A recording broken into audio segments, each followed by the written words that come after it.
চলমান পবিত্র মাহে রমজান উপলক্ষে হেরার আলো ইসলামী ফাউন্ডেশন আয়োজন করেছে ইফতার প্যাকেজ বিতরণ। অসহায় ও নিম্ন আয়ের মানুষের মাঝে ভালোবাসা ও দায়িত্ববোধ থেকে এই সহায়তা পৌঁছে দেওয়া হচ্ছে। প্রতিটি প্যাকেজে ছিল পবিত্র মাহে রমজানের একটি পরিবারের জন্য প্রয়োজনীয় খাদ্য সামগ্রী।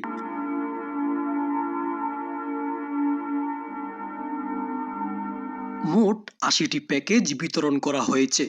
ফাউন্ডেশনের সদস্যরা উপস্থিত থেকে উপকারভোগীদের হাতে এগুলো তুলে দেন।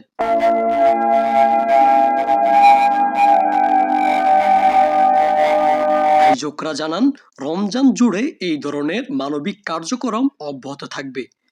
তারা সমাজের বিত্তবানদেরকেও অসহায় মানুষের পাশে দাঁড়ানোর আহ্বান জানিয়েছেন। মানবতার সেবায় হেরার আলো ইসলামী ফাউন্ডেশন। আব্দুল্লাহ বিন আলমগীর, আলবাব নিউজ।